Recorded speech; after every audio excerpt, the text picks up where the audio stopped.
I decided to coach one of our youth teams, and I always wanted to coach the youngest youth national team because I felt that to be able to give back and share my experience and my knowledge and my know-how with our youngest generation of national team players might be beneficial for them.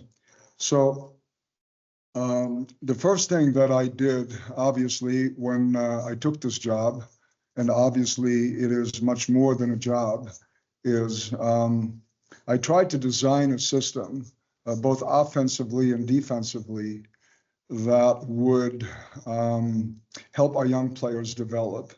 And so let me talk about some of the boxes that I felt this offensive and defensive system would have to check. One, it would have to cover the demands of modern basketball. So as we know, nowadays, you have to play with pace.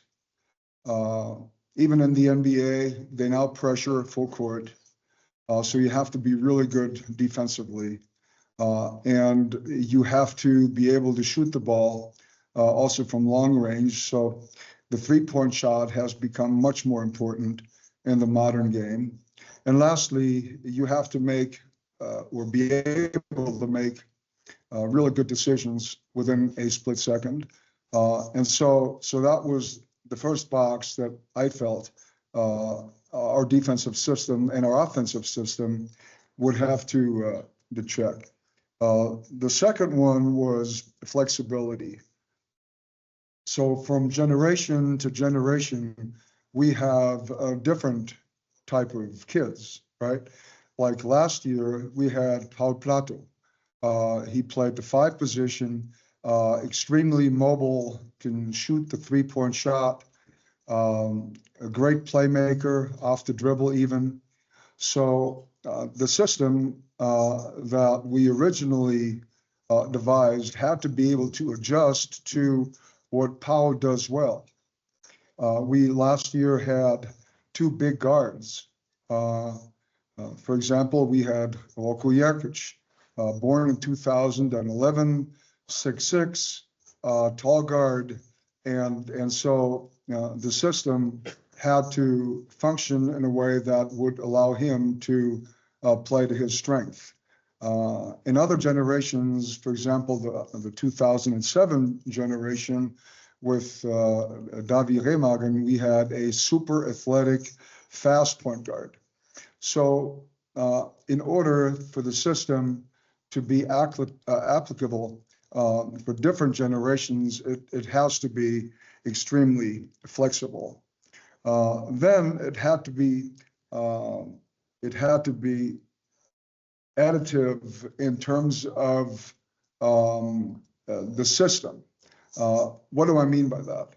So we wanted to use the same system for under 15, under 16, and under 18, so that it would be easier for the players to adjust from one year to another.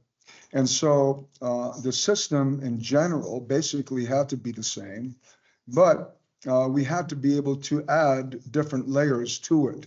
And so that was the fourth box that we felt our offensive system had to check. And then lastly, obviously, and I already touched on that, it had to reflect the reality of modern basketball. I just already talked about it, pressure defense, playing with pace, shooting a lot of three-point shots, and a high level of decision-making.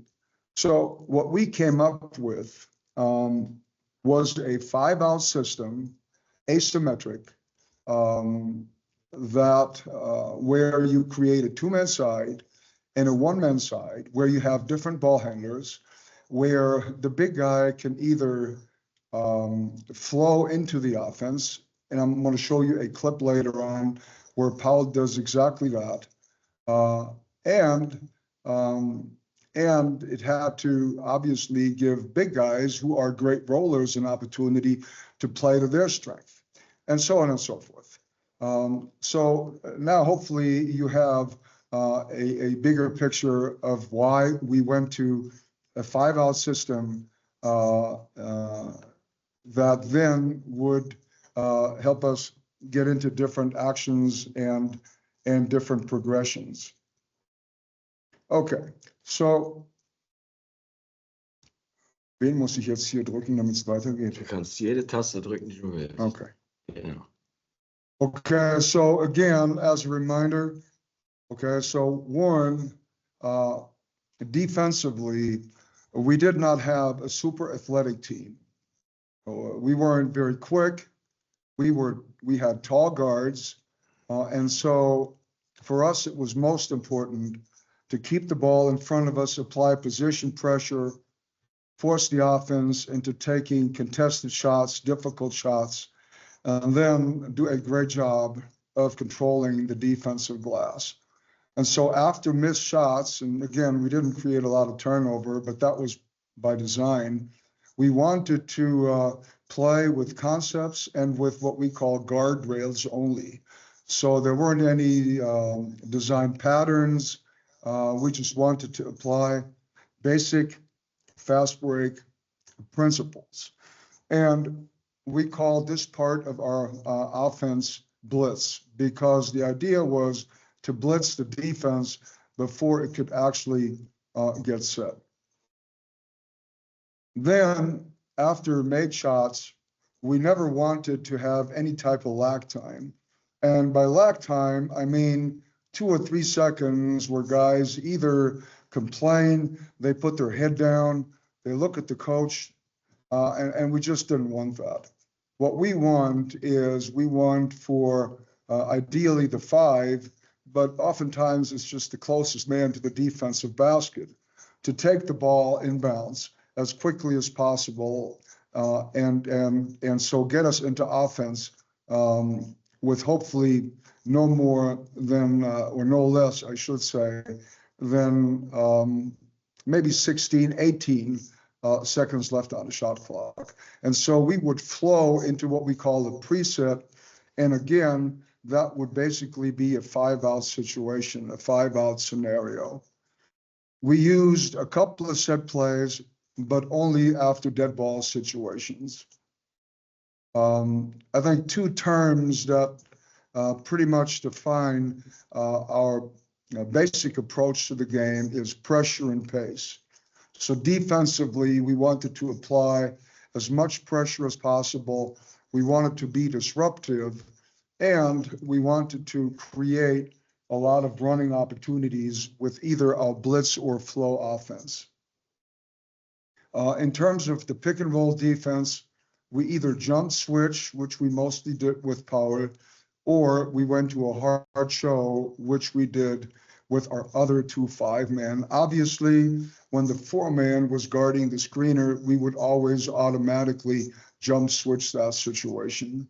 So hopefully that now gives you a better picture of our basic offensive and defensive approach. So like I told you, we didn't really have one of those, super fast, smaller point guards. We actually had one, Javier Klotz, but he suffered an ACL injury, and so he couldn't play last summer. Our other guards were all tall guards, 6'5" and taller. And so instead of creating a lot of number situations where we have a numerical advantage, like a 2-on-1, a 3-on-2, or a 4-on-3, maybe even a 5-on-4, we oftentimes attacked with our early offense. And so I'm going to show you some clips where you can see that the things that were most important to us in terms of concepts and flow were, one, we wanted them to constantly move the basketball. We think that especially young teams make the crucial mistake of over-dribbling. And so we wanted them to get off the ball, to keep the ball in the air, as opposed to dribbling the basketball up the court. And then we wanted what we called extreme spacing. Young players have a very poor understanding of the concept of spacing. They're almost always way too close to the three-point line.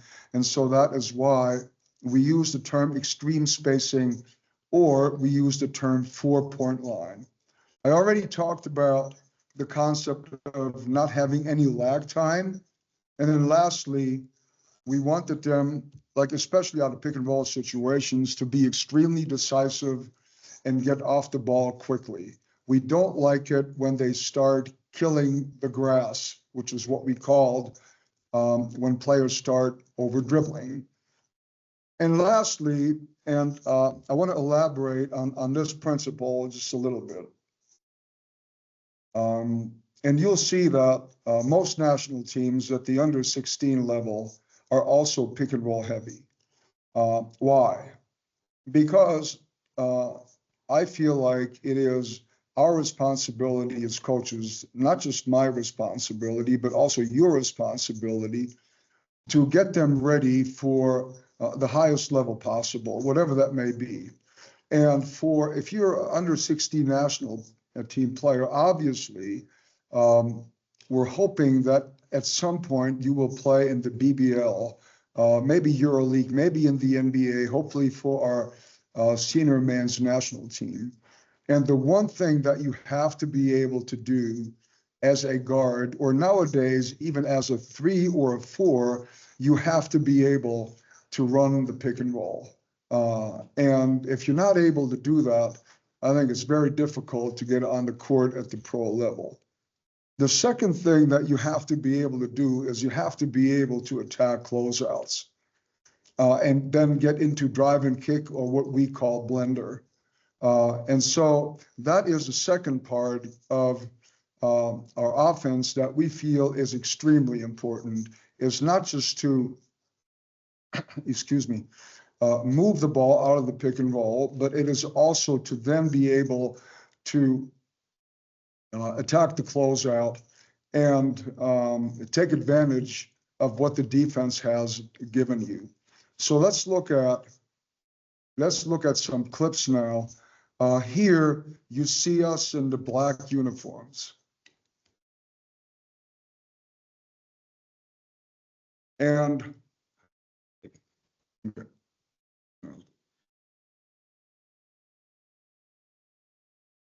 No.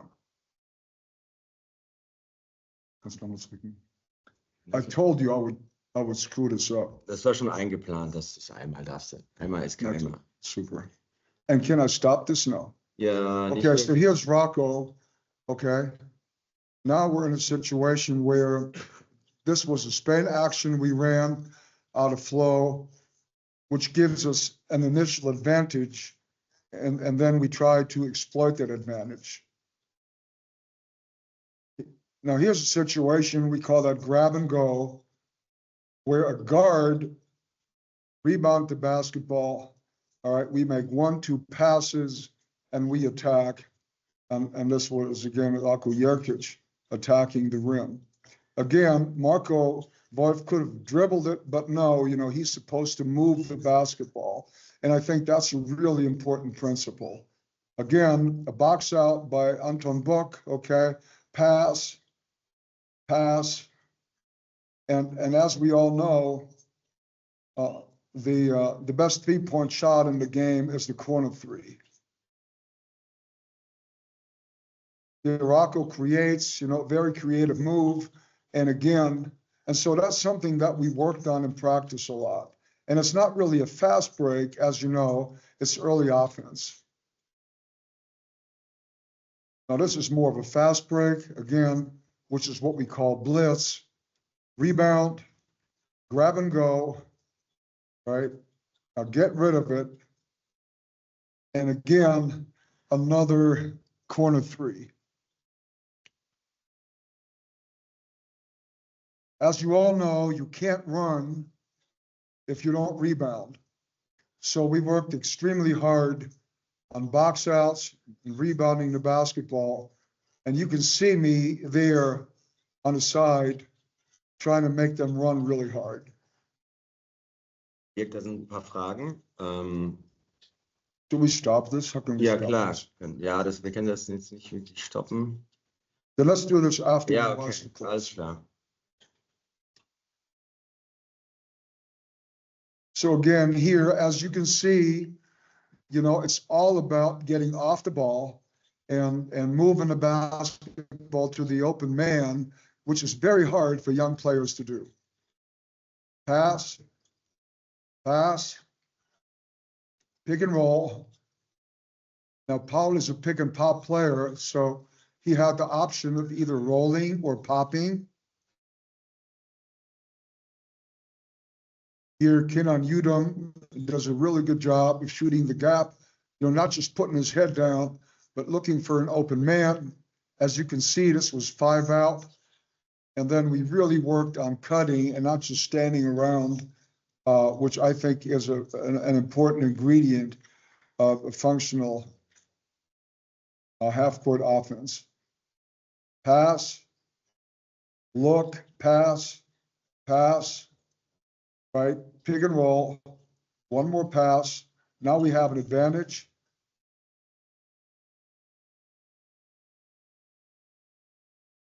So it took us a while to implement these principles, but you know, we really started to play well in the second part of the tournament and won our last 4 games. And here now again, you know, good ball movement. We go 4 out, 1 in, and Roko Jerkic scores the layup here. Okay, so we had questions. Ja, schreib ruhig in den Chat, also schreiben mich Leute auf meinem Handy an. Das ist kein Problem. Ich habe hier ein zweites Device, also ich kann das sehen.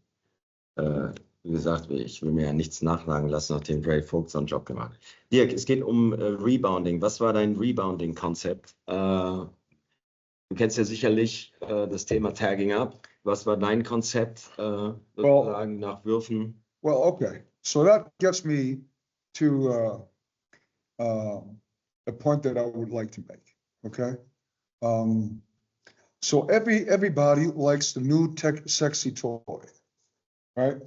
Whether that is tagging up or there was a defense that was on YouTube and that then a lot of coaches ran. I forget the name. But I think we have to be very careful to follow trends just because somebody does it who's had maybe success with it. I think we have to use common sense. And then, you know, if you do think that tagging up with all the unintended consequences that it has, if you think that's a good idea, that it's a good idea for your team and the level that you're playing at, well, okay, you know, then go ahead and implement it.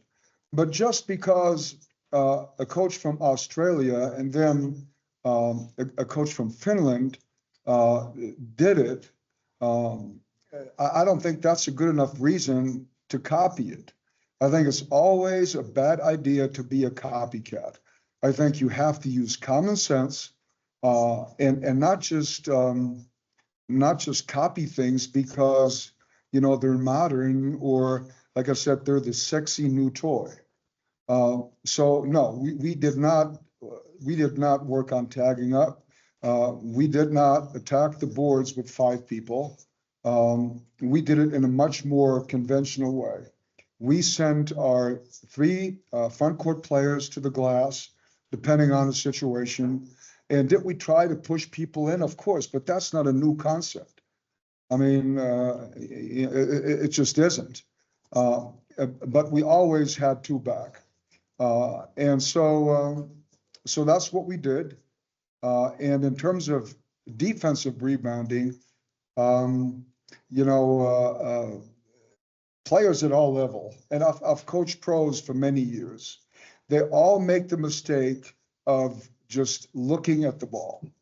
And I think what we have to teach, because if you just let them rebound the way they want to, they'll just stand there and they'll look at the ball, and then they'll try to out-jump the offensive rebounder.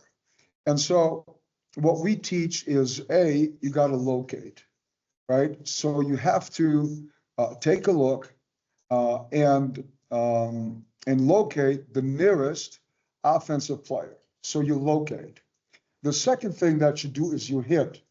You take 1 or 2 steps towards the offensive rebounder. So if the offensive team is taught to tag up, okay, you don't let them push you around. You don't let them push you closer to the basket. You don't. So what you do is you locate, you then hit. You know, we say you deliver the first hit, okay? And then you snatch. You rebound the basketball with authority. And then the key is break initiation, okay? And the quicker, the faster your break initiation, the higher the possibility of maybe creating an advantage with your running game. And so maybe my answer is a little long-winded, but for us, what was really important, and with all of our youth national teams, is that we want whoever is the closest man to receive the outlet pass. If the 5-man is the rebounder, we want him to catch the ball on the move, ideally cutting through the middle, because that is the most aggressive and effective way to start your fast break. So that's one. Und du hast, das finde ich sehr spannend. Ich wollte gar nicht bewerten. Tagging Up kann man ja sagen, ist nicht mal ein neumodisches Konzept, sondern ist ja Instant Matchups, gab es ja auch schon früher mal. Aber ich finde es ja interessant, hast du jetzt, das interessiert ja auch viele Coaches, hast du jetzt bei der U16, bei dem Jahrgang, hast du bewusst dich für 3 Leute und 2 Leute entschieden, weil es das Personal sozusagen hergegeben hat, weil es dir das Beste schien für die Jungs jetzt gerade, oder wovon hast du das abhängig gemacht? Well, Tja, okay. So, I think as a coach, it's very important to define what is most important for your team. You cannot be good at everything. So you have to pick and choose. And for us, we wanted to implement a system that is easy for them to learn. And a system that we would not have to invest a whole lot of time in. And so for us, it felt like that was the easiest way and the simplest way to introduce an offensive or defensive transition scheme that the players could very easily understand.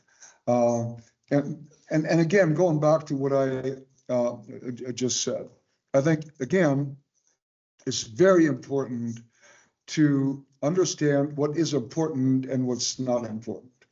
And, you know, you can do 1,000 things offensively. You can have like 20 different pick and roll coverages. But I think, especially with the young kids, you have to keep it simple. And you have to understand what it is that they need to succeed at the next level. And like for our guards, okay, we feel like if as a guard, you don't know how to run the pick and roll, it's impossible to play at a high level, because 90% of what teams do is predicated on guards' ability to effectively execute a pick and roll play. So that's one. And then you have to be able to attack closeouts and so on and so forth. And so to us, it was very important to define what do we want to be good at. And that's what we worked on in practice. And that was the messaging to the team each and every day. It was pressure and pace, right? Run after makes, run after misses, of course. Keep the ball off the floor, keep it in the air, get off the ball, be decisive, and so on and so forth. And so hopefully that answers the question. I apologize for the long-winded answer. Ja, du warst ja zwischendurch kurz beim Pick and Roll, aber macht ja nichts. Das werden wahrscheinlich sehen. Okay, let's keep, I think we got to keep going here Yeah. because we have a lot of clips to look at. So what do I do? This one? Du kannst wieder nach rechts gehen und dann geht's. Okay, just very quickly, like I said, and they were personnel dependent. We had basically 2 set plays, and we used them after dead ball situations only, or maybe sometimes in the fourth quarter when we felt like, okay, let's put Rocco or Marco in a pick and roll and put the ball in their hands and then trust them to make the right decision. So these are the examples, okay? Again.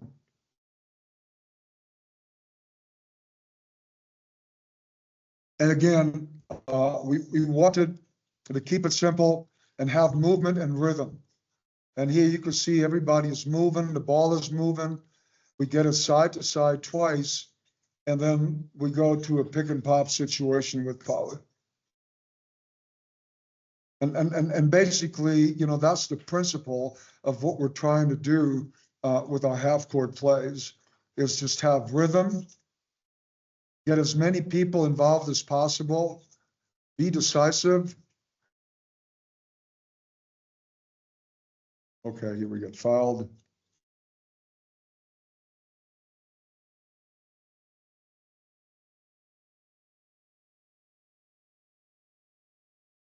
So here, we really didn't have an advantage with the running game. Plus, they run a 2-3 zone. And again, important offensive principle is get the ball side to side. And then again, you know, trust your 3-point shot. For us, it was really important that our players understand that even if you miss 3 threes in a row, as long as you're open and you have rhythm, we want you to take the next one. Was hältst du denn eigentlich davon, dass Zone erlaubt ist international und bei uns nicht? Da müsste dich ja eigentlich nerven, weil es wird ja keiner darauf vorbereitet sozusagen. Oder was ist da deine Haltung zu? Well, I don't think it's that hard to attack a zone. I think when teams play a zone, it's always a sign of weakness. And so we know if somebody wants to play a zone, we smile because, you know, it's so easy to attack gaps and so for us, it was never a problem. Okay, here's another set play. We saw it before. This we call touch action. So Small comes up, gets the ball, he hands it off to the guard. Like in this case, it was Rocco, and defense went under, and he made a 3-point shot. You know, same play, it's called touch. Rocco does a good job here. And just being decisive, you have to like our spacing.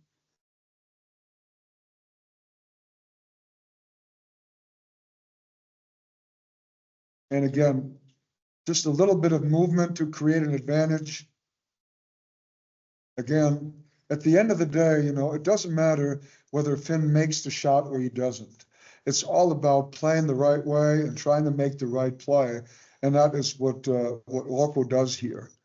So Jona, we can't run this back. So Jona always also, you know, did a really good job of getting off the ball, point guard from Alba. So really proud of how the guys played, especially in the last 3 games of the tournament. And here you can see, you know, we're playing against Serbia. Serbia ended up winning the tournament, and I think we were almost as good as they were. And also, you know, Fabian Kaiser, who I think you all know, I talked to him just a couple of days ago. He now practices with the pro team of Real Madrid. You know, he's 16, and he now practices with the pro team. And Kasper Fossenberg, So our two forwards, wings, guards, I think that they could have helped us win a medal even, but unfortunately they were both injured. So okay, so if you have any more questions about our approach, we didn't talk about defense all that much. I thought we got offensively, I thought we got much better during the summer. I thought defensively, I was a little disappointed that I think we should have and could have been better defensively, but that's a little bit of a regret. Okay, so any questions? Ja, das ist tatsächlich eine Frage im Chat. What means run, pick and roll? Kannst du da ein bisschen To run a pick and roll means spezifischer rangehen? to play a pick and roll. As a guard, to be able to handle the ball in a pick and roll situation, read the defense, which obviously is key, and not only read the two defenders that are guarding the pick and roll, but also read the defenders away from the ball, and then make the right decision. Just make the right play the right way, whether that means to score, like we saw Rocco take the 3-point shot because he made the correct read, which was the defender went under the screen, and so he shoots the 3-point shot. That's the right read. And if he makes it, great. If he doesn't, life goes on. But the most important thing is to make the right decision. And he did that in that situation. And then, there were other situations where, they were in a hard show, and we went to a short roll, and Paul became a playmaker, if you recall the situation. And then it was Fenrique who was cutting to the basket, because you now have a 4-on-3 situation at or below the free throw line. So that's what I mean by being able to run. It doesn't mean you're running or you're jogging, obviously. It means you're able to execute as a ball handler in the pick and roll situation at a high level. Gab es da eine Schnittmenge aller Teams, die ihr gespielt habt, was die Coverage angeht? Gab es da sowas, was alle gemacht haben oder was so hauptsächlich gemacht wurde? Oder? Yeah, so nobody iced the pick and roll. A lot of teams switched, especially EuroLeague teams do. Last 8 seconds of the shot clock, teams were switching to pick and roll. And then, some teams, they were in a drop. Others ran type of a next type defensive coverage. And I would think that maybe 50%, 60% of the teams went to a hard show against the pick and roll. But we're going to see I'm going to show you some clips, and you'll see like the Serbians did it. And you'll also see how well the Lithuanians executed against a hard show. So. Dann hakt gerade mein Gerät, dann war noch die Frage, die fand ich immer ganz spannend.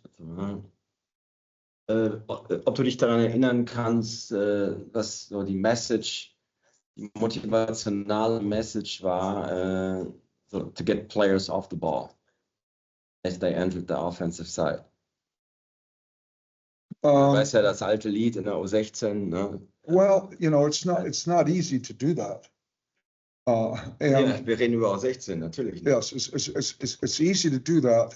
It's not easy to do that, but I really didn't want to talk about CLA today, because I didn't want to talk about how to teach things. I wanted to talk about what teams do at the under 16 level in Europe.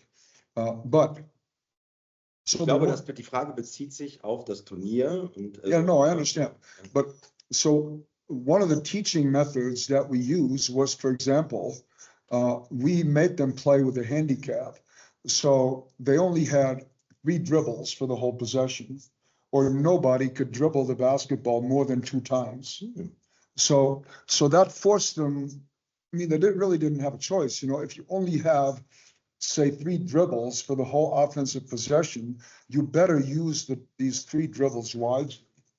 Because if you don't, then, you know, we blew the whistle. It was like a turnover. And then, you know, it's messaging. Like each and every day, they have to hear the same message.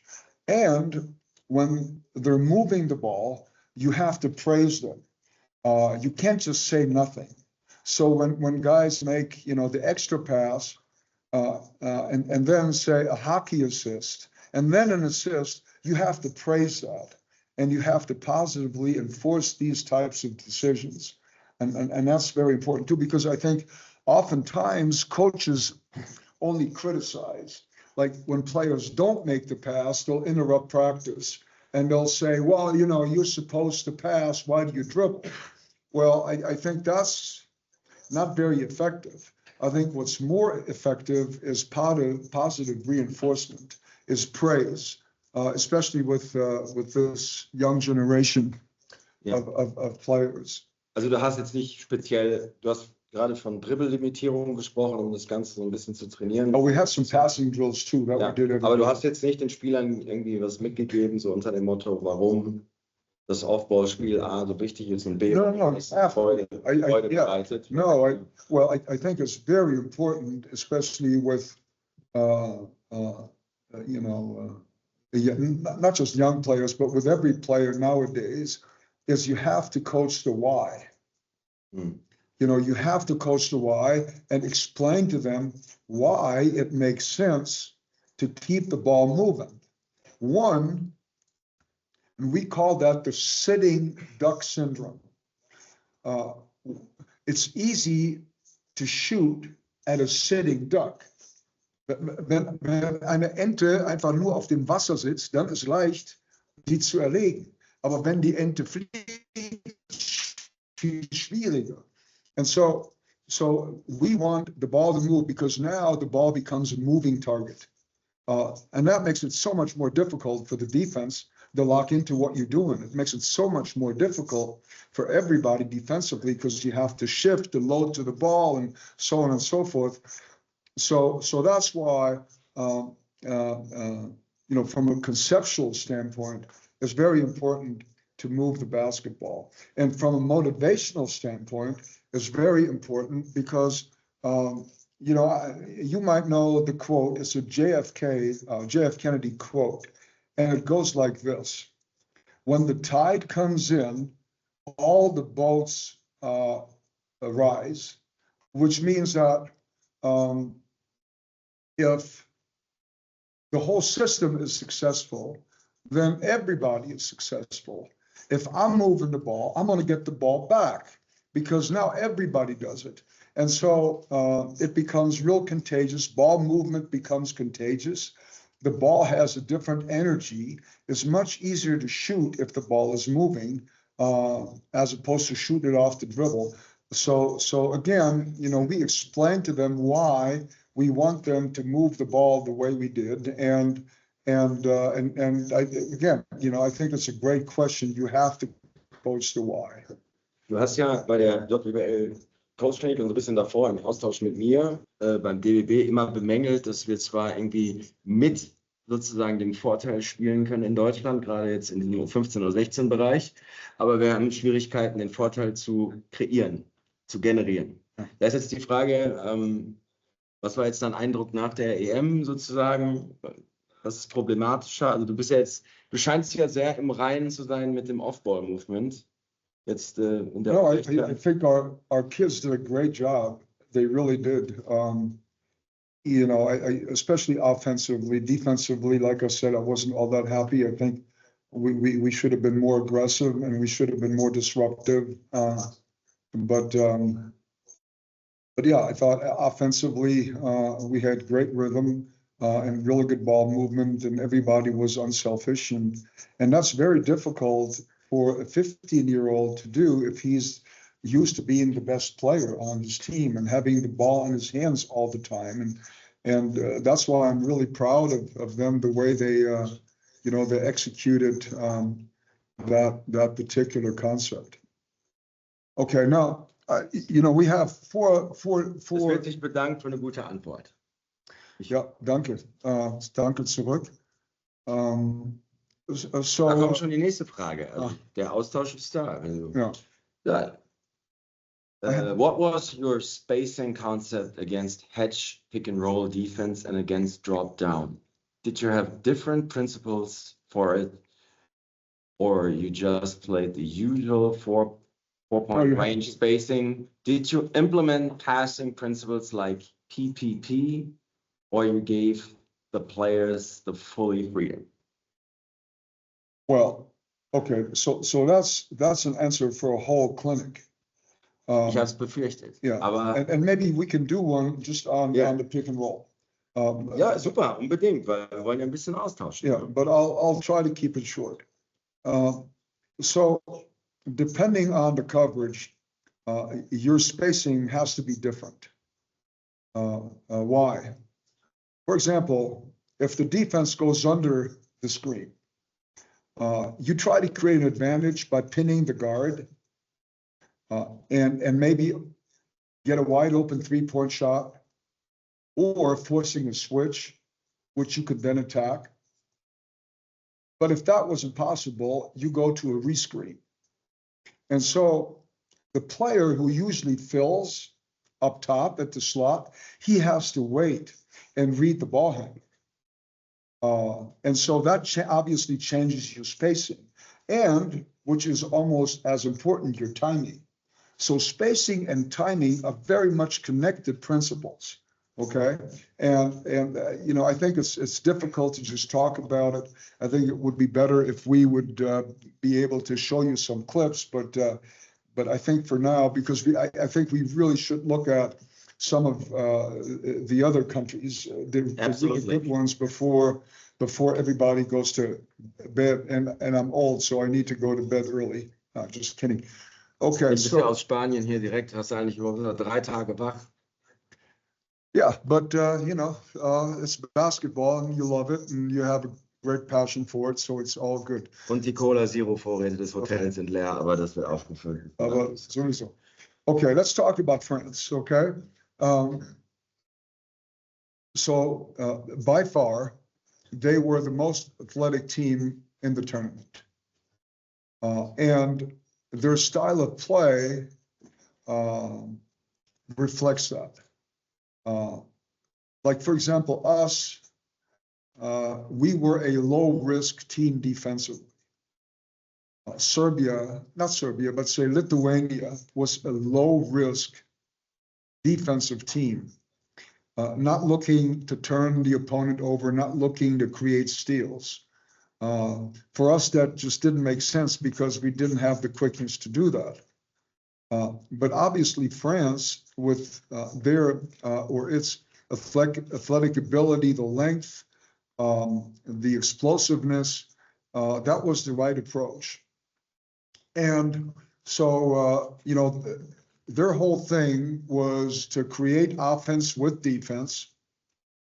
And with defense, they tried to be extremely aggressive, trap, shoot gaps. And so it was a high risk, high reward type of approach. They were a very aggressive offensive rebounding team. They created a ton of second shot opportunities. And if you want to, maybe they were even coaching a tagging up type system, but I don't know. It just seemed to me that was the smart thing to do because they were so athletic and long to then send four to the offensive glass. Like I said, their whole approach was based on creating turnovers and running and creating running opportunities. And so they were by far the best team in terms of their transition game. Interestingly enough, most teams shot a lot of threes. Like, I showed you guys some clips of our team. We shot a lot of threes. Okay, Serbia shot a lot of threes. Most teams shot around, 30 to 35 three-point shots per game. But France did not. So like I'll show you this later. Like when you watch Spain, they're running to create 3-point shots, okay, and which is what we did. But they're running to create easy baskets around the rim. So that was their approach. Their half-court defense, they ran plays, but it was some early post-ups, and pretty much like all teams, very heavy in terms of the pick and roll actions that they ran. And this gets me to another point. So I'm watching a lot of JBL games, obviously. And I don't think that we have enough big guys anymore who can shoot, but also post up. So I think we don't have that anymore. It seems like we don't find them anymore. Maybe we don't recruit them anymore.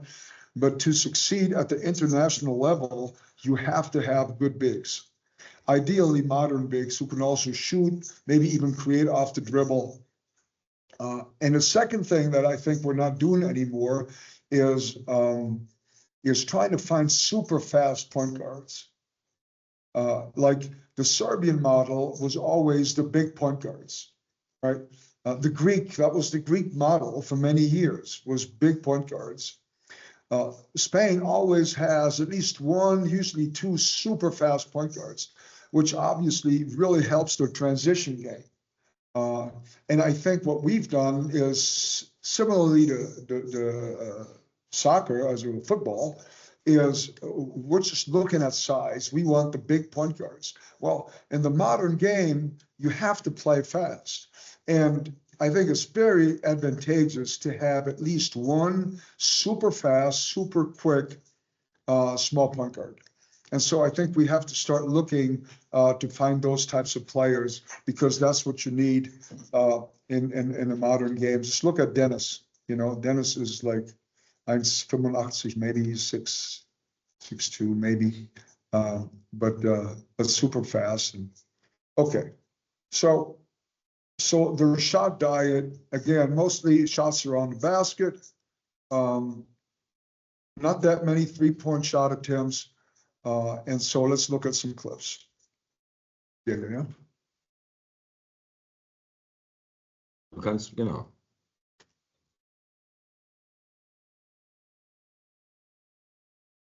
Okay, so here they're playing against Latvia. Again, trying to create turnovers, pushing the ball, and just attacking with the running game. Again, maybe not all that fundamentally sound, but very handsy. Quick with their hands, shot blocking ability, and then they're off to the races. And that's just not the type of guard that we had. Spain, the same thing. These quick guards who can really make things happen off the dribble if necessary, if nobody is open ahead of them. Now let's look at their defense.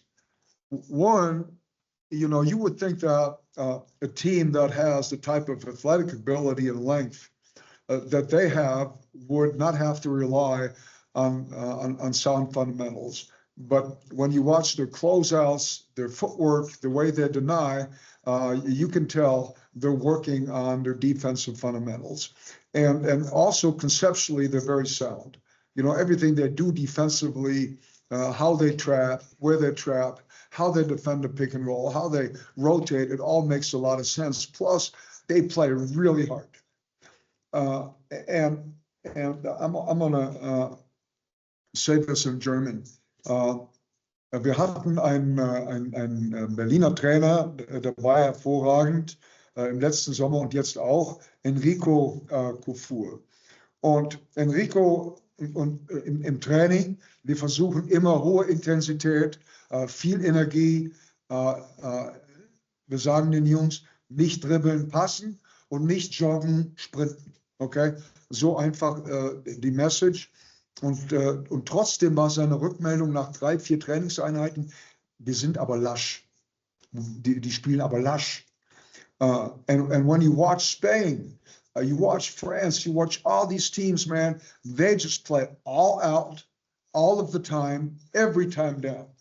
And so I think we have to instill that mentality in our players as well, to always play hard, to always fly up the court and not jog up the court, and so on and so forth. And so the energy and the intensity that both the Spanish and the French national team play with, and they always do. It wasn't just that under 16 team. That's always the case. It's just part of their basketball culture, and it's not part of our culture as much as I think it has to be. I think it was outstanding, and so habe ich falsch gedrückt wieder? Nee.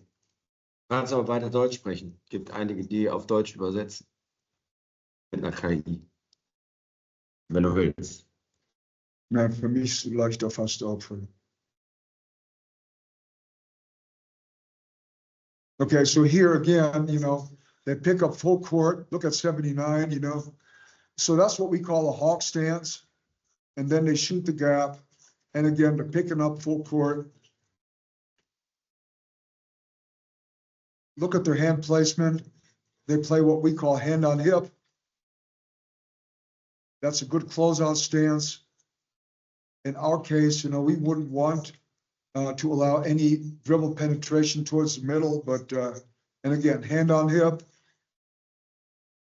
They jump switch the pick and roll. Look at the guy, that's just great fundamental basketball defensively. That's called the chest block. And so with that length and that intensity and energy, it's just really hard to score. And, for especially for young guys, the most frustrating thing in the game of basketball is if you can't score. If you can't score, it's just super hard and extremely frustrating. Okay, so now let's look at Spain.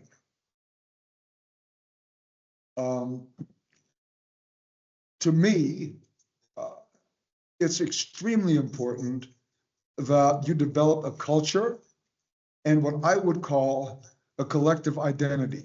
Like, who are you? How are you different from the other teams? What maybe makes you special? And for us, it was early offense, it was ball movement, it was three-point shots, and it was pressure and pace. Okay. And France, like I said, it's pressure defense, much better than our pressure defense, much more intimidating, much more disruptive. And then it was to play fast and with tremendous pace. Now with Spain, it's they just, the way they run is just unbelievable. And they have no lag time. So as soon as there's a change of possession, so they go from defense to offense, it's like I always tell the guys, it's like shot out of a cannon. So you got to sprint with warp speed, mit Lichtgeschwindigkeit. And the first 4 or 5 steps are crucial. And that's where all guys oftentimes jog. And now we'll watch the Spanish team and they'll sprint like crazy. They fly up the court. They have small, fast point guards, and they run on makes and misses. It's called instinctive running, and then explosive break initiation. They run for either layups or three-point shots. So they're not going to take any twos. They shoot like we did, a lot of corner threes, and we'll see that. And then again, tons of high pick and roll, mostly towards the two-man side. And then they go into drive and kick, which is what they're really good at. And they do a great job of making the extra pass when they're in blender or in the drive and kick game. And then they run Spain action too. They also have 2 set plays which they ran after dead balls only. Ich glaube, das ist spiel- und trainingskulturell bedingt, oder? Dass diese spielen, gerade die Transition, die du ansprichst, mit die Nation, die ich am längsten im Kopf habe, was Spielen ohne Berührung von Schiedsrichtern des Balles und so weiter angeht. Ne? Die Turniere, auch die Härte in Katalanien bei U14-Turnieren bis vermöbelt. Absolut. Also ich glaube, das ist einfach spiel- und trainingskulturell zu erklären, seit Jahrzehnten wahrscheinlich. Korrekt. Und diese Art zu spielen beginnt schon im jüngsten Trainingsalter. Ja. So ist einfach Teil ihrer Kultur, ihrer kollektiven, ihrer mannschaftlichen, ihrer vielleicht sogar nationalen Identität als Basketballnation. Und man sieht das bei jeder Nationalmannschaft. Und Alex als Spanier hat das ja jetzt durchaus auch mit zu unserer Nationalmannschaft gebracht. Wir gucken jetzt. Was sagst du dazu, dass der Alex taggt? Das hat mich sehr. He can do whatever he wants. Like, you know, Obradovic doesn't tag. What does that mean? It means nothing. Gar nichts. Wollte nur mal. No, I'm just saying. Why do we always have to judge and say, well, this is good and this is bad? No, it's just, you know, he makes a conscious decision to tag. Okay, well, great. If he has the right players to do it, if he works on it and they get really good at it, and if it's a priority of what he does with the limited practice time that he has, well, then great, you know, I'm all for it. And if Gordy didn't tag, you know, and that's just as well. I mean, I don't think we have to judge and say one is better than the other. It's just. Ja, das hat alles eine absolute Daseinsberechtigung. Ich meine das ganz wertfrei. Ich finde es halt spannend. Zum Beispiel, ich finde es im U15 und 16 Bereich gut, weil, also erstmal bin ich inhaltlich davon überzeugt, aber ich finde es auch gut, weil du alle Spieler dazu bringst, zu rebounden. Du zwingst sie quasi dazu. Rebounding ist ja so eine DNA. Und wenn du sagst, alle 5 müssen, bringst du erstmal alle Jugendspieler sozusagen in die Situation, rebounden zu müssen und auch jedes Mal zu gucken. Und das entwickelt schon so einen Common Sense bei allen erstmal, auch die nicht so gerne und prädestiniert den Ball hinterherjagen. Das ist nur so ein Einwurf. No, alles hat seine Daseinsberechtigung. No, everybody's entitled to his opinion, and there is no right or wrong. You know, that's not what I think. What I think is that when you're 15, 14, or 16, I think that as a coach, I would want to prioritize other aspects of the game, like shooting, passing, defensive fundamentals, defensive concepts. I would spend my time there because we all have very limited practice time. So I would want to spend my time on parts of the game that I think are more important in terms of player development than tagging up. But if that's your opinion, and you know you had very good reasons to do that, then that's perfectly fine. It's just not what I would do. You know, like for example, with our national teams, youth national teams, you know, we have 60 days max, and I want to make sure that we get really good defensively and that we move the ball offensively and that we become really good in terms of our pick and roll reads and decision making, and that we teach them how to effectively attack closeouts and, you know, things of that nature. So, I mean, that's where everybody is different, and that's perfectly fine. And I think you're bringing up a really good point, which is we have to stop judging. Like, unbedingt. Like if you feel like CLA is the best way to educate young players about how to teach the game, perfect. That's perfectly fine, as long as you have thought through it. You looked at negative consequences, or not negative, but unintended consequences of that approach. And you go, yeah, no, I've looked at everything, I've thought it through, and I've come to the conclusion it's the best way for youngsters to learn to play the game of basketball, then that's perfectly fine.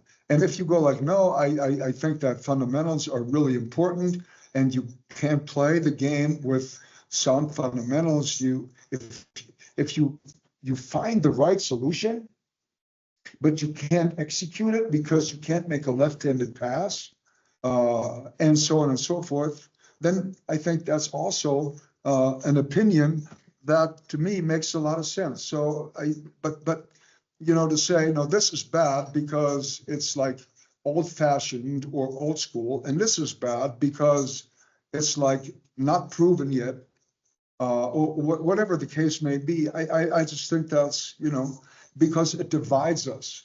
And as a community, we should never be divided. We should respect each other's opinions, you know, look at what other coaches do, respect it, and maybe, you know, you take parts of it, maybe you don't.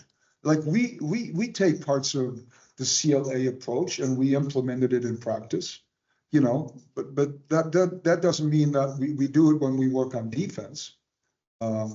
So, you know, and okay. Aber das möchte ich einfach bekräftigen. Ich finde, das hast du sehr schön gesagt. Also es darf und muss unbedingt alles geben. Und Diversität ist ja auch das Thema, wenn man es schafft, dass die Leute bei der Nationalmannschaft dann Dinge wie Mannschaftstaktik erarbeiten. Ja. Ist doch wunderbar, weil in den Clubs gibt es vielleicht andere Inhalte, ja. Mal so. Und ja. Ich finde unbedingt, es ist viel zu absolutistisch, etwas zu verteufeln, wenn man etwas anderes besser findet. Ich glaube, es gibt verschiedene Wege und deswegen sehe ich das sehe ich tatsächlich so wie du. Auch man muss ja nicht einer Meinung sein, welchen Approach man wählt, so, aber ich glaube, es darf alles geben und muss auch alles geben und das dürfen die Leute schon selbst entscheiden.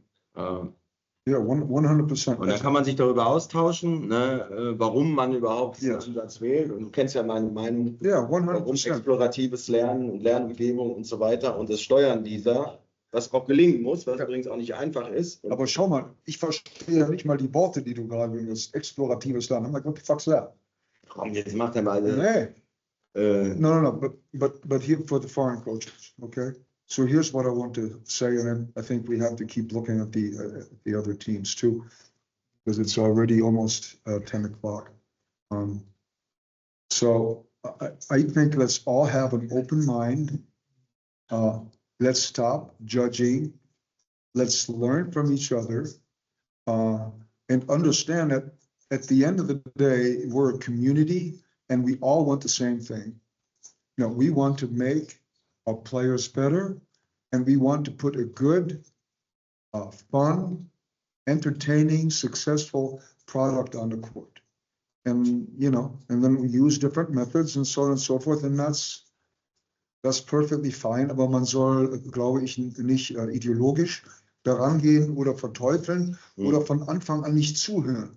No, like I said, you used a couple of like differenzielles Lernen zum Beispiel. Ich kannte das nicht, aber ich musste dann erst lesen, habe mir von Carsten Schul Artikel besorgt darüber, was das denn überhaupt heißt. So I think before you have an opinion on something, you should at least study it. Das wäre sehr hilfreich. Es ist sehr einfach, das möchte ich auch mal sagen, es ist sehr einfach, sich hinter Lernumgebung und offenem Training und diesen explorativen Lernen auch zu verstecken mit mangelndem Wissen. Das darf auch nicht, das muss man auch mal in aller Deutlichkeit sagen. Das wird auch heiß diskutiert, wir mit Kollegen, die ich sehr schätze, und das darf auch nicht sein. Und am Ende geht es um Basketball, man muss diese Dinge, wie du sagst, studieren, man muss auch Basketball in der Tiefe verstehen, um überhaupt Lernumgebung, die passend zu bauen. Das möchte ich auch mal ganz klar sagen. I know that's a pet peeve of yours. But what I wanted to do is, make everybody understand that, yes, we do have different methods, but let's look at how teams play at the highest level in Europe when they're 16 years old. Let's look at that and understand that, there's a rhyme and a reason to what these teams do. It looks like pro basketball, but like a dimmed down version.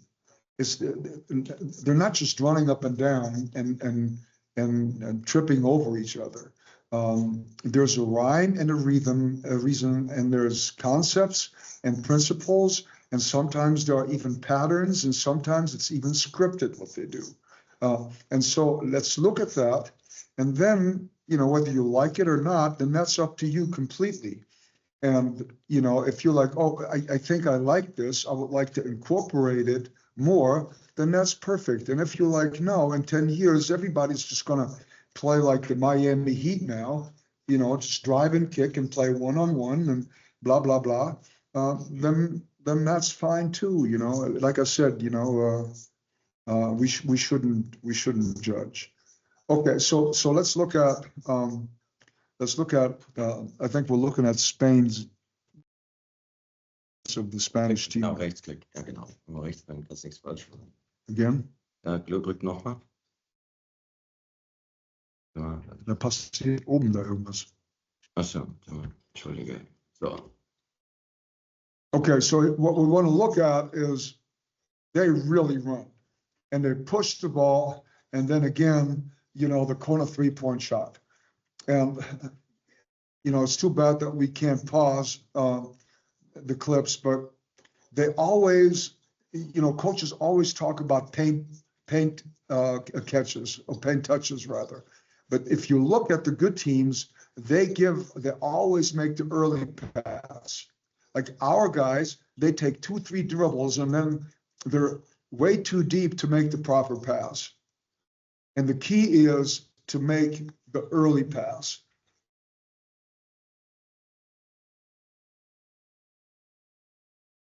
And they're just running. They got their rim runner. They go 4 out, 1 in, and they attack the rim. Like I said, you know, they look to attack the rim, put heat on the basket, and shoot a lot of corner threes.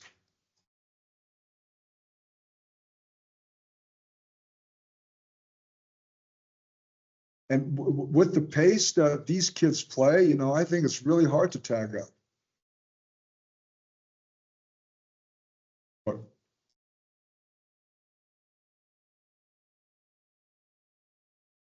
And look, immediately, no lag time. Extra pass. And again, sometimes you make the shot, sometimes you don't. It's 50-50. Nee, du hast ja jetzt natürlich tolle Szenen rausgesucht, aber wir haben auch das eine oder andere Spiel, ziemlich viele diesmal sogar gesehen. Und ich muss ja sagen, manchmal, kommt immer auf die Perspektive an, sieht das auch nicht anders aus als an einem Sonntag in der JBL-Halle. Da gibt es auch Turnover und dem Pace geschuldet natürlich auch viele Sachen, die schief gehen. Well, I think there's I don't know. I don't think we should compare. What I see is that, like I said, you know, there's a rhyme and a reason to what they do. And there are concepts that they apply, and they're not just running. Like, for example, when we start working on our blitz game, our fast break, they all run through the middle. But it's, you know, it's called lane recognition. So you have to run the lanes wide. You just have to, right? Spacing is not just a matter of half-court offense. You have to have spacing in transition. You have to have defensive spacing, right? And so, you know, of course, you know, they play with concepts and guardrails and principles. But like I said, you know, there's a logic and a rhyme and a reason for what they do. And I think that's important. Ich wollte das gar nicht vergleichen, sondern ich wollte einfach nur sagen, dass auch da eine Fehlerquote dem Alter geschuldet ist und dem Pace, die aufgenommen wird. Das ist auch. Of course. But again, I think that it's very important to make them understand that there's a difference between playing fast and being wild and out of control. And every once in a while, you know, a turnover, if you're running hard and you're trying to make the right play and make the hit-ahead pass, you know, that'll happen. But if you constantly turn the ball over because, you know, it's just wild and completely random, then that I don't think helps us in terms of player development. Basketball, I think in its substance, it can be very chaotic. And I think that the good teams are able to control chaos. And the bad teams, they don't. And I think that's the difference, both offensively and defensively. So we just looked at Spain and their running game. And now, just so you know, they run a couple of simple plays, because sometimes, even the Spanish under 16 national team, they wanted to slow the game down a little bit.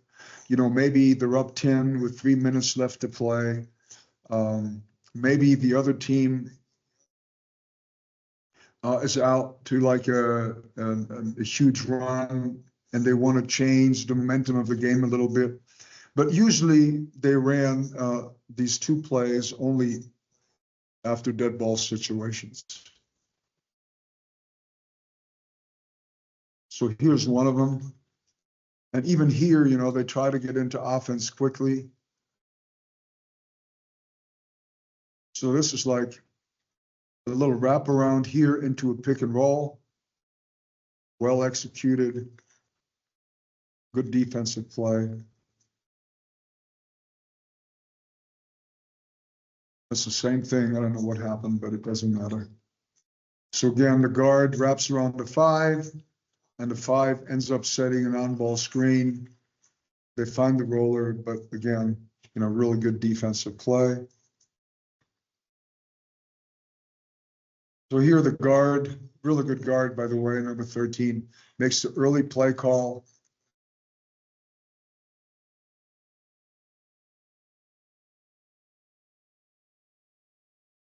It takes them a little long to recognize the switch and the mismatch.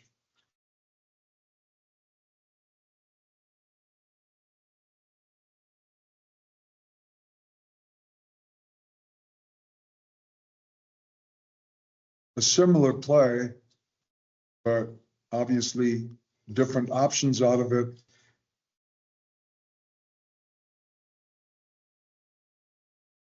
Das endet auch mit einem Contested Shot, sozusagen, muss man auch sagen.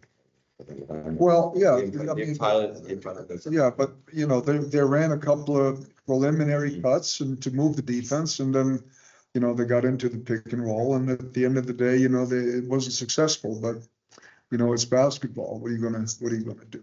But why did I show that? Why did I want to show it to the coaches? So they see that. And if you watch Mini Copa, you watch the under 14 of in Spain, for example, you'll see that they don't just run up and down. They play with really good spacing, and they have a pick and roll heavy offense. Most teams do.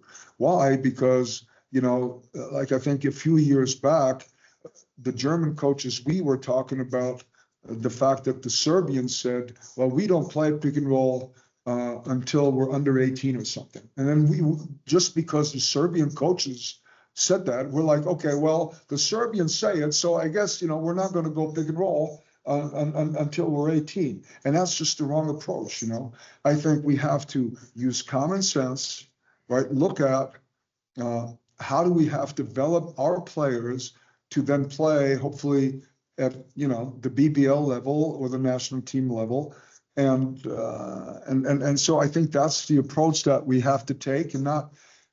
It always seems to me like we think that everybody else understands basketball better than we do.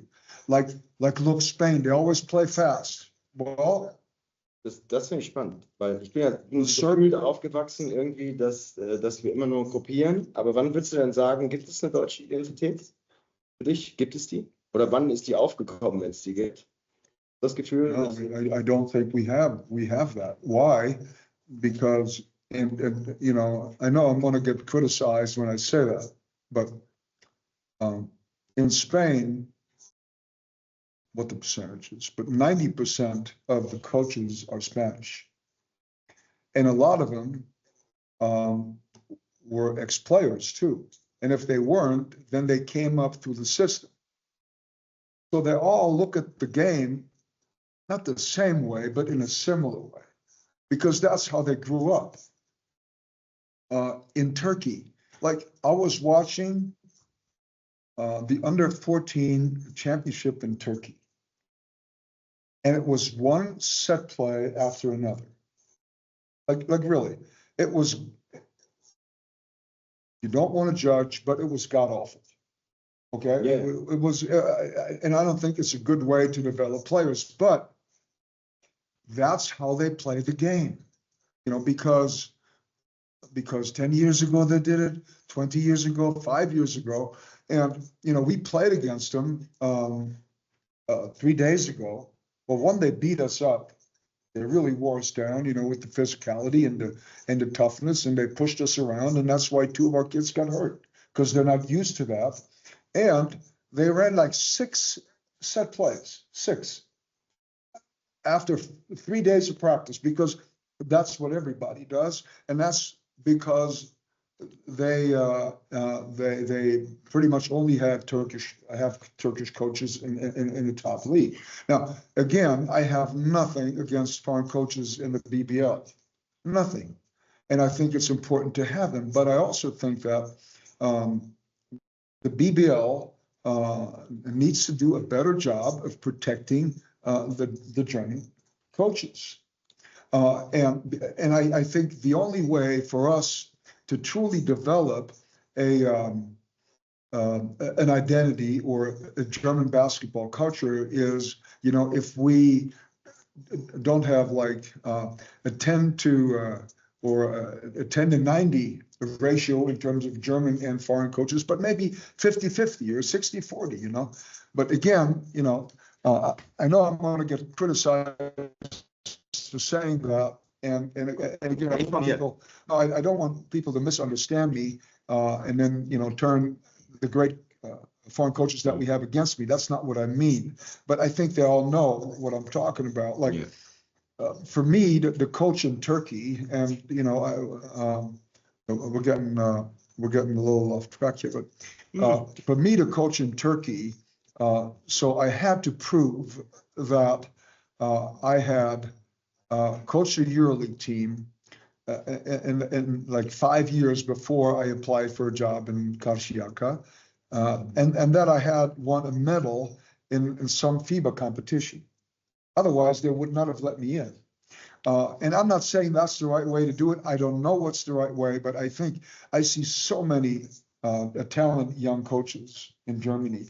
But, you know, to them, it's like, well, I'll never have a chance to coach a BBL team because there's only 2 German coaches now in the BBL. Maybe it's 3. I think it was 1 last year. And so I think that is a problem. You know, I was telling, we had a meeting, you know, today, and I was telling, you know, the people from the federation. So we took 3 young coaches, JBL trainer, mit nach Spanien. I don't have to coach games anymore. I've coached 1,000 games, but they have to at that level.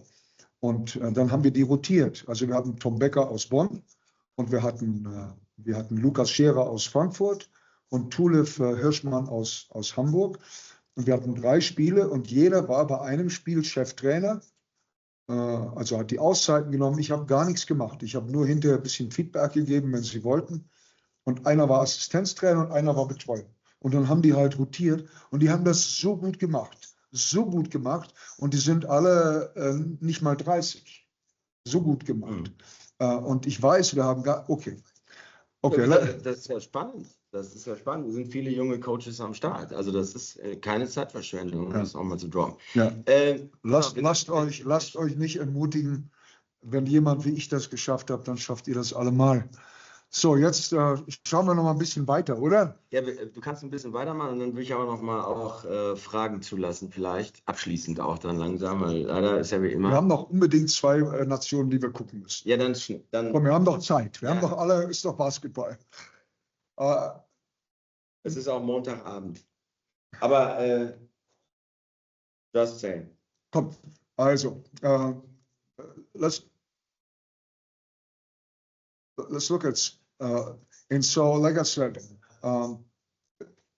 creating that defensive identity, that's what we're trying to do. That's what I tried to do when I was the national team coach. We always had a camp with under 16, under 18, and under 20. And all we did is we worked on just the foundation of how all youth national teams were supposed to play. And the most important building block was defense, pressure defense. And so you watch the Spanish team, really active on the ball, a little over aggressive, but just giving you that second and third rotation, full court after makes.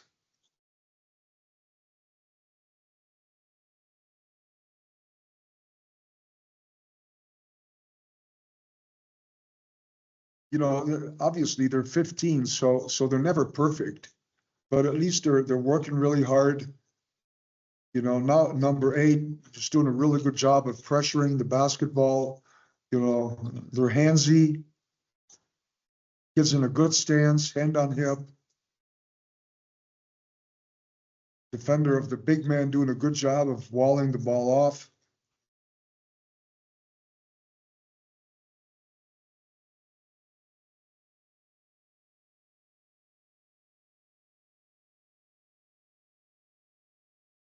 They just never give up too, they just keep playing hard, moving their feet, help, recovering, close out, second and third rotation.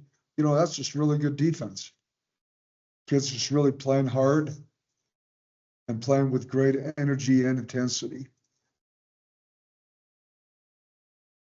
And it's not a secret, and you talked about JBL Spiele, and why can't we do that? There's nothing that keeps you from playing hard and just hauling ass and giving everything that you have. There's nothing that keeps you from doing that. But oftentimes, das sieht lasch aus.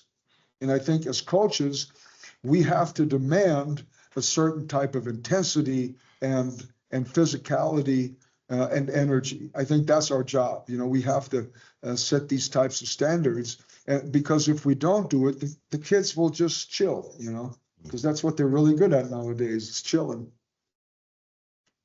I think this is really interesting, and I wrote down some numbers, and I want to read them to you, coaches. Pace, okay?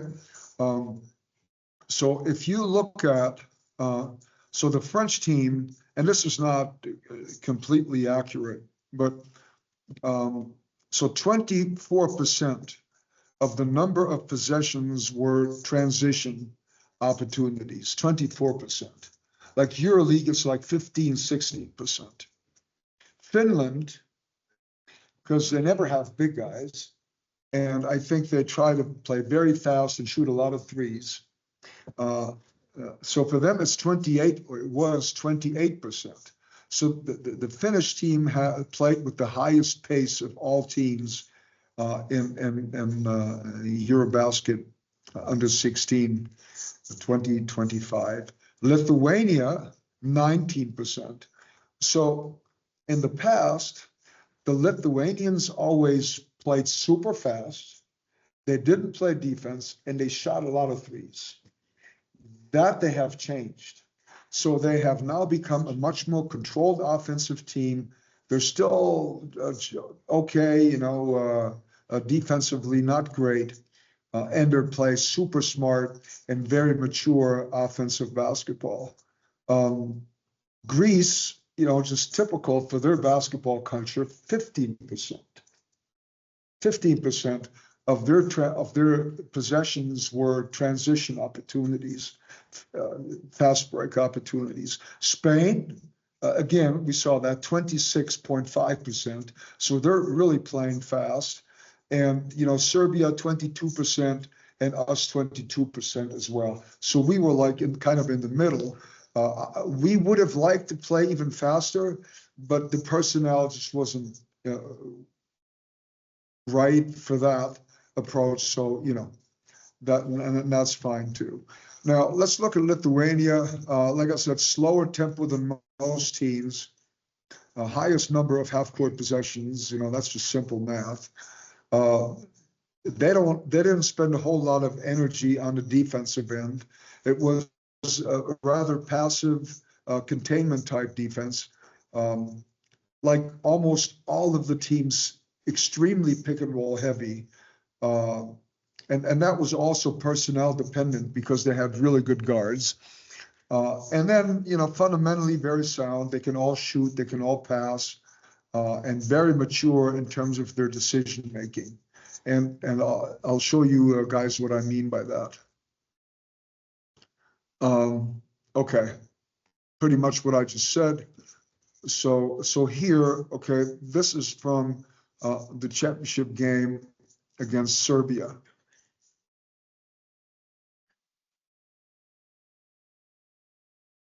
They never panic. Here they get it side to side. And this was, as you can see, a short roll because, and again, you'll see this, no, I think there might be a drop now, but usually the Serbians were showing hard against the pick and roll. Here again, they're almost trapping it. Okay, number 14 goes to a short roll, which is the right decision, and he tries to pass it to a cutting wing, and that just ended up being a turnover. Here they run a little zipper action. They post up.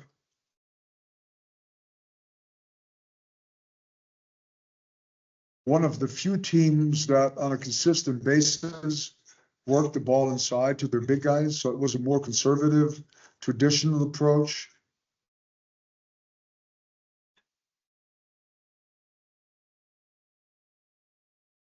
Left-handed layup, you know, just fundamentally very sound.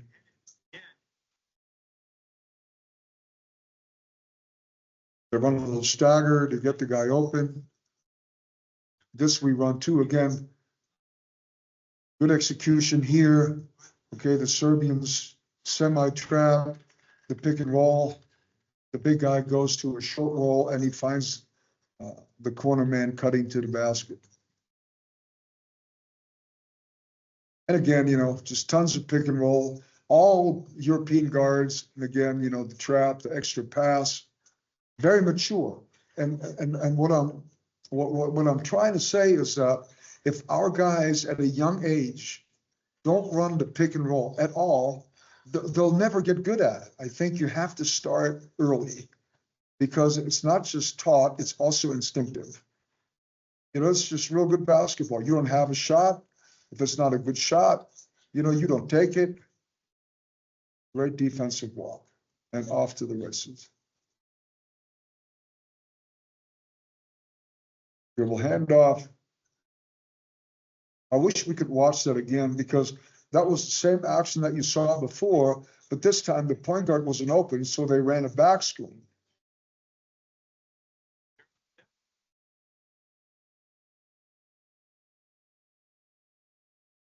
Okay, so ich kenne dich und ich liebe deinen Drive, aber wir müssen ein bisschen die Zeit im Blick haben. Ich würde gerne noch einmal an dieser Stelle fragen, ob es noch Fragen an Dirk gibt. Den Raum will ich noch einmal geben und ich würde versuchen, den Spielverderber für dich zu spielen. No.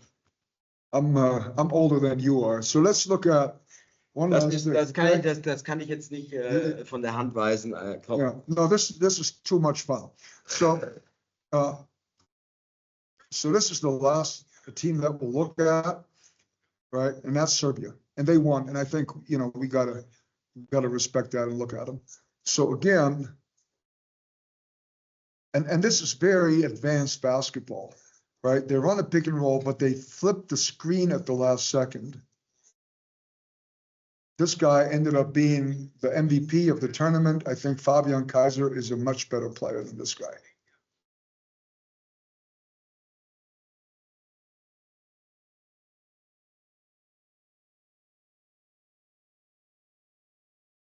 Little post-up play. Kill cut, ball movement. it's just very mature the way they play, and they're 15 years old, you know.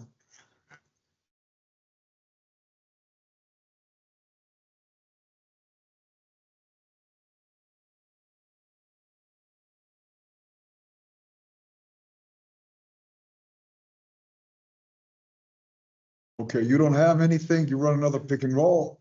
Lithuania is in a hard show. They went to a short roll, just being like playing real smart, mature basketball.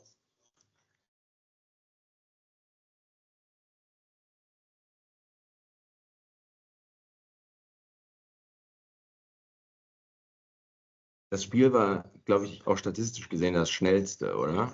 Ich finde das so spannend. Also, du siehst ja, unterschiedliche Trainer haben so unterschiedliche Neigungen. Ne? Du magst einfach, ich glaube, du magst diese Elemente auch im Halbfeld, was ich vollkommen wertvoll und cool finde. Ich sehe das so, du sagst mature, ich sehe das so als puristisch, weißt du? Aber das ist ja gar nicht wertend. Ja. Und ich fand das Spiel zum Beispiel, wenn man das in Gänze sieht, war es für mich das Schnellste, nicht nur nach Gefühl, sondern auch so, weil die haben richtig auf die Tube auch gedrückt. But again, what I would like to have our coaches see is that it's not random. It's nicht zufällig, okay? Nee. So there was a post-up, then there was a kill cut, then so there's a rhyme and a reason to what they're doing. It's not just random. And it's a really high level of execution. Now, the question is, when do you start with that stuff? And we start later with it than most. And maybe that's the right approach. I don't know. But what I do know is that it makes it and Thomas is sitting here. Thomas coached the under 16 national team, right? And stimmt auch, ne, oder? Huh? Yeah. So our guys, they start playing a more mature game much later on in their development than these countries. And you can say, well, that's all good and well, and we'll catch up with them when they're under 16 or under 18 or under 20. But it just makes it much harder for us to compete at that level. Plus, I think if you start a little earlier, maybe, especially our guards, will become better pick and roll players because it's not just about the reads and the preferred options. It's also about instincts and making an intuitive play. Like, for example, rejecting the screen and so on and so forth. So, okay, I think we're done here. Yeah. We could look at the defense of the Serbians. I just want to say that a very good defensive team, right? To me, they won the tournament because they were just as good offensively as Lithuania, but they were better defensively. They were more physical, they were more aggressive, they were more engaged defensively, and that is why I think they deserve to win a championship. Ich möchte erstmal Danke sagen. Es war ja dein Wunsch, das zu machen, aber ich weiß aber, dein Drive ist bemerkenswert, da können sich viele junge Kollegen eine Scheibe von abschneiden. Du kommst ja gerade aus dem Turnier, setzt dich hier hin und ich weiß, du wirst noch 2 Stunden weitermachen. Ich weiß das. Ich glaube, was ich cool finde, ist, dass du mal aufgezeigt hast, wie wichtig es ist, sich mit anderen Nationen, wenn man jetzt in dieser Altersstruktur coacht, und wir haben das ja hauptsächlich an JBL-Trainer gerichtet hier. Mhm. Und ich glaube, was jeder lernen sollte heute ist, wie wichtig es ist, sich mit den Spielen in der U16 auseinanderzusetzen. Ob man den Spielstil mag oder nicht. Es ist wieder das Thema Studieren, was unglaublich wichtig ist. Und nicht dieses mag ich nicht, warum eigentlich nicht, sondern ich würde es anders machen, ist vollkommen okay. Ja, und ich glaube nicht an kompletten Free Jazz, sondern ich glaube schon auch immer an Prinzipien, Vereinbarungen. Ob wir das jetzt Trigger-Usage nennen oder ob wir das Set-Offense nennen, das kann man ja dahinstellen. Ich finde es ja auch gut, guck mal, wir beide gucken dasselbe Spiel. Ein bisschen Ahnung haben wir, glaube ich, und wir nehmen das schon in diesem Moment ganz anders wahr. Du guckst ja anders hin als ich, wie interessant eigentlich. Ne? Und sich darüber austauschen, ist ja der Punkt, den einen weiterbringen. Ich glaube, das hast du heute noch mal. Das ist ja kein Wunder, du bist ja auch klüger als ich. Aber meine Güte. So. Ein bisschen Sarkasmus muss ja sein. Ja, das hast du jetzt noch in Hand geschrieben. So. Ja, die müssen lernen, das sind die Landestrainer. Was habe ich heute gelernt? Du hast eine Direktionsfunktion, oder wie heißt das? So, Was ich aber noch als letztes sagen will, ist, wenn jemand von euch diese Präsentation gerne hätte, um das nochmal in Ruhe anzuschauen, weil das ging jetzt ja alles sehr schnell, man konnte die Clips nicht anhalten, nicht nochmal vorwärts, rückwärts in Ruhe anschauen, dann bitte schickt entweder, haben wir die E-Mail-Adressen oder? Ja, klar. Wir haben ja sich verpflichtend angemeldet haben Teilnehmer zu 90%, würde ich sagen. Erfreulich, dass so viele da waren. Wir waren in der Spitze 120 Leute. Also finde ich, das ist ja, und es sind immer noch 98 dabei. Wir haben übrigens das Ganze aufgezeichnet und mittranskribiert. Also das gibt es auch im Nachgang, nur beim Trainerverband, als natürlich auch bei den DBB und die JBWL. Okay. Ne? Also auf allen Kanälen wird das bereitgestellt und ja. Weil ich glaube, es ist einfach super wichtig, genau wie nach Spiel, dass man nachbereitet. Und wer die Zeit hat, sich das nochmal in Ruhe anzuschauen und vorwärts und rückwärts und so. Ich glaube, auch einige, die es nicht geschafft haben, die es gerne noch. Korrekt, ja. Da kann man schon viel mitnehmen, glaube ich. Also von mir vielen Dank für die Zeit. Und ich hoffe, wir können das einigermaßen regelmäßig wiederholen. Fand auch den Austausch und die Fragen sehr befruchtend. Vielen Dank und viel Erfolg bei euren Spielen. Genau, ja, danke und denkt daran, nächsten Montag gibt es den Alan über den DBTV. Der Dirk ist übrigens ja auch Mitglied. Ich darf jetzt bis an mein Lebensende sagen, ich habe dich rekrutiert, obwohl du schon vorher Mitglied warst, aber ich muss mir das jetzt so, weißt du, Ja, ich finde es eine super Sache, dass es diese Interessensvereinigung gibt und bin gerne Mitglied. Zahlendes Mitglied auch noch. Ja. Oder? Ja, du hast mich bestimmt in 3 Sprachen, aber ist okay. Alles gut, ihr Lieben. So. Viel Erfolg in den nächsten Spielen. Auch bald. Ciao.